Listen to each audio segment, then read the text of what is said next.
happy Independence Day. All of you, good morning. હું બાદી સારા આજે આપ સૌને આ 15મી ઓગસ્ટ સશસ્ત્ર દિવસની ઉજવણી નિમિત્તે મોબાઈલની માનવ જીવન પર થતી અસરો વિશે મારું વક્તવ્ય રજૂ કરવા જઈ રહ્યું છું. સ્માર્ટફોનની દુનિયામાં આપનું સ્વાગત છે. મોબાઈલ તો સ્માર્ટ થયો, પણ એને બનાવવાવાળો માણસ સ્માર્ટ થયો.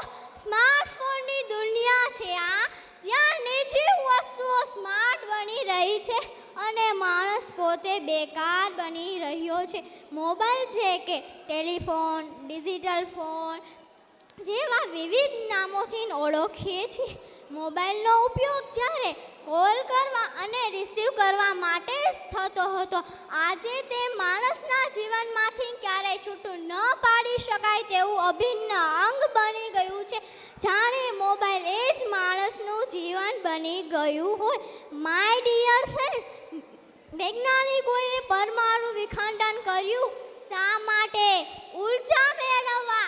પણ નેગેટિવ ફેરસા બાજુએ તેનો અણુબોમ્બ બનાવ્યો. આજે અણુબોમ્બનું નામ સાંભળતા જાપાન દેશનું નાગાસાકી અને હિરોશીમા દેખાય છે.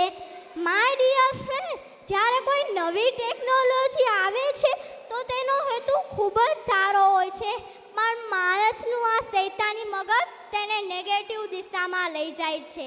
મોબાઈલનો ઉપયોગ ગેમ્સ રમવા માટે કરીએ છીએ ત્યારે શું આપણે તેની પાછળ ખર્ચા પૈસાનો વિચાર કરીએ છીએ ખરા? ગેમ્સ રમવા માટે આટલા બધા પૈસાનું રમકડું? સ્માર્ટફોન તો માણસ કરતાં પણ વધુ બુદ્ધિશાળી પ્રાણી છે. એના કરતાં પેલો ગિલ્લી દંડો લાકડામાંથી મફત બને, સાચા મિત્ર સાથે રમાય અને કસરત તો નફાની જ. મોબાઈલ તો એવું લાગે છે ફક્ત 4-5 વસ્તુઓ માટે જ છે: ફેસબુક, ઇન્સ્ટાગ્રામ, વોટ્સઅપ, યુટ્યુબ અને ગેમ્સ વગેરે. ઇન્સ્ટાગ્રામ અને વોટ્સઅપ શું છે એ બધાને ખબર હશે, પણ આઈએફનું પૂરું નામ શું છે એ કેટલાને ખબર છે? વોટ્સઅપમાં 3000 થી 5000 જેટલા મિત્રો હોય. કોઈ ફોટો અપલોડ કરીએ તો ધડાધડ લાઈક પણ અને સાથે comment good, best, photo nice picture, congratulation વગેરે વગેરે. એમાં તો આપણે પાણી. વાહ, લોકો મને કેટલું પસંદ કરે છે. મિત્રો, આ બધી વર્ચ્યુઅલ દુનિયા છે, આભાસી છે, જે ફક્ત સપનાઓમાં જીવડાવે છે. ફેસબુક અને વોટ્સઅપમાં ઇન્સ્ટાગ્રામમાં હેપી બર્થડે વિશ કરવાવાળા હજારો મિત્રોમાંથી તમારા મુશ્કેલીના સમયે કોઈ ડકાતું નથી. કદાચ આપણને દવાખાને દાખલ કર્યા હોય અને વોટ્સઅપમાં ફોટો અપલોડ કરીએ તો પિક્ચર લખીને મજાક ઉડાવવાવાળા અને શેડ લખીને દિલગીરી વ્યક્ત કરવાવાળા ઘણા મિત્રો જોયા હશે, પણ એમાંથી કોઈ એવું મેસેજ નથી છોડતો કે મિત્ર, લોહીની જરૂર હોય તો કહેજે અને પૈસાની જરૂર હોય તો ફક્ત મેસેજ કરજે. ત્યારે તમારા સગા જ કામ આવશે, તમારું ફેમિલી જ કામ આવશે. એટલે જ વર્ચ્યુઅલ દુનિયામાં સમય બગાડવા કરતાં આપણે રિયલ લાઈફમાં જીવીએ. વોટ્સઅપ જ્ઞાન વેચવાનું ખૂબ જ સારું માધ્યમ છે, પણ જાણે અફવાઓ, જોક્સ, અંધશ્રદ્ધાઓ ફેલાવવાનું માધ્યમ બની ગયું હોય એવું લાગે છે.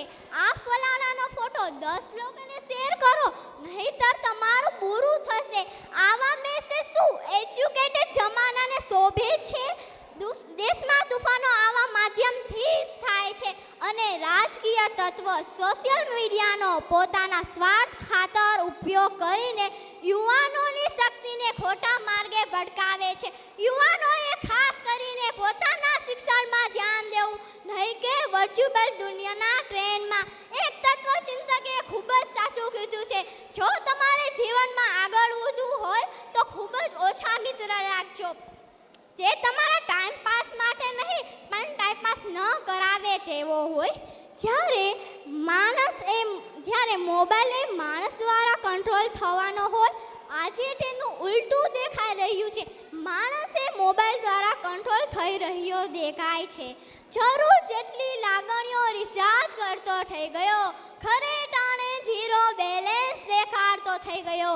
આ માણસ જાણે મોબાઈલ થઈ ગયો. આ માણસ જાણે થઈ ગયો, હોય બરોડામાં અને છું સુરતમાં એમ કહેતો થઈ ગયો, થોડી રાહ જોઈ હોત તો એમ ઘરમાં કહેતો થઈ ગયો. આ માણસ જાણે મોબાઈલ થઈ ગયો, આ માણસ જાણે મોબાઈલ થઈ ગયો. સામે કોણ છે એ ઊભું જોઈને સંબંધ રિસીવ કરતો થઈ ગયો. સ્વાર્થના ચશ્મા પહેરીને માનવતાને પણ સ્વિચ ઓફ કરતો થઈ ગયો. આ માણસ જાણે મોબાઈલ થઈ ગયો. ઇનકમિંગ આઉટગોઈંગ ફ્રીના ચક્કરમાં કુટુંબના કવરેજ બહાર થઈ ગયો.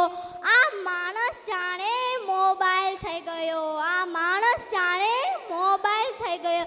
ચાલો મિત્રો, આપણે સ્માર્ટફોનનો આપને સ્માર્ટ બનાવે તેવો પોઝિટિવ ઉપયોગ કરીએ અને પોતાના જીવનને એક ભવિષ્ય ઉજ્જવળ ભવિષ્ય તરફ લઈ જઈએ, જે ખુદ માટે, કુટુંબ માટે, સમાજ માટે અને સમગ્ર દેશ માટે હિતકારી હોય.